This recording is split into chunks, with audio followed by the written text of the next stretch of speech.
Euzubillahimineşşeytanirracim. Bismillahirrahmanirrahim. İnnel hamdelellahi nahmeduhu ve nestainuhu ve nestağfiruh ve na'udzu billahi min şururi enfusina ve min seyyiati a'malina. Men yehdihillahu fela mudille lehu ve men yudlil fela hadiye lehu. Ve eşhedü en la ilahe illallah vahdehu la şerike lehu ve eşhedü enne Muhammeden abduhu ve resuluhu amma ba'd. قال الله تعالى في الكتاب الكريم يا أيها الذين آمنوا اتقوا الله حق تقاته ولا تموتن إلا وأنتم مسلمون يا أيها الناس اعبدوا ربكم الذي خلقكم من نفس واحدة وخلق منها زوجها وبث منهما رجالا كثيرا ونساء واتقوا الله الذي تساءلون به والأرحام إن الله كان عليكم رقيبا يا أيها الذين آمنوا اتقوا الله وقولوا قولا سديدا يصلح لكم أعمالكم ويغفر لكم ذنوبكم ومن يطع الله ورسوله فقد فاز فوزا عظيما إن خير الحديث كتاب الله وخير الهدي هدي محمد صلى الله عليه وسلم وشر الأمور البدعة وكل بدعة ضلالة وكل ضلالة في النار أما بعد barcha mahluqatlarni yo'qdan bor etib ni'matlab va tarbiyalab turgan ma'bud bil haq bo'lgan Rabbimiz Allohga ko'ngil to'rlarimizdan chiqqan hamd sanlarimiz bo'lsa edi. Rahmat ishinchi berilmiş oxirgi payg'ambarimizga Muhammad Mustafa sallallohu alayhi vasallamga salovat shariflarimiz ilishib tursa edi. Onun ahli baytina, onun sahabalarına ridvanullohi alayhim Alloh taolaning rizoligi bo'lsa edi. Ham barcha mu'min musulmon qardoshlarimizga Alloh taolaning kitobi ortidan ham payg'ambarimizning Muhammad Mustafa sallallohu alayhi vasallamning sunnati ortidan yergan mu'min musulmon qardoshlarima Alloh taolaning salamlari bo'lsa edi. G'usüllanib ham tahoratlanib ulug' bo'lgan jum'a namozining farzini o'tim deb kelgan qardoshlarima assalomu alaykum va rahmatullohi va barakatuh. Darslikda Alloh subhanahu va taolo yilda 12 oy yaratgan, ol oylarning bir nechasi Alloh taolo shahrul hurum deb atagan. Unda bo'lsa haram oylari. Ol oylarda gunohni qilib tiyila, ol oylarda izgilik qilirga tiyishli bo'lib tura.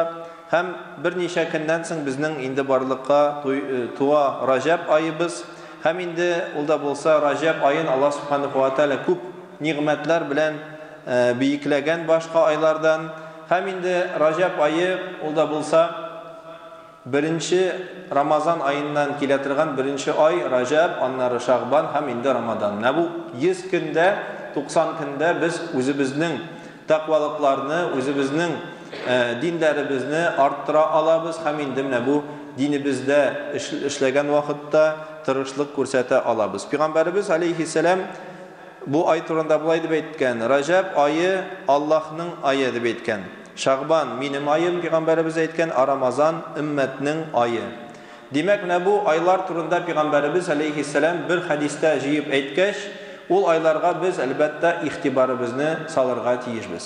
Sahabalar rivoyat keltiradi, unda bo'lsa payg'ambarimiz alayhissalom eng ko'p qaysi oyda roza tutsan, Ramazondan tish deb aytgach, payg'ambarimizning sahabalari aytganlar, Rajab oyi ham Şagban oyi. Narsa uchun so'ng payg'ambarimiz alayhissalom bu oylarda ko'proq izgilik qilirga tirishgan, hammani o'zining ummatine indagan.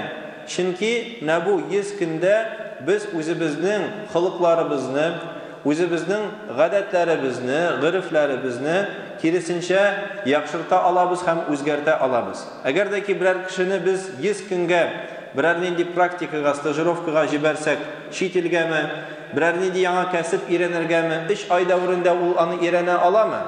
Albatta ish oy davrida nidir yengil g'oyi bo'lgan kasbga yoki nidir yangi foydali ilmga ish oy davrida kishi albatta o'rgana oladi. Ham endi biz shunga ko'ra Ramazon oyini kelgancha qadar uni qarshi olib, o'zimizning turmushimizni diniy yoqqa biroz birga tirishirga tiyishmiz. Payg'ambarimiz alayhissalomning endi vakillari, unda bo'lsa g'alimlar shulay deb aytganlar. Bir g'alim Zinnun al-Misri degan kishi bulay deb aytgan, Rajab ul irliq shashu oyi. Rajab oyi ul irliq shashu oyi. Şagban suv sebib o'stiru oyi.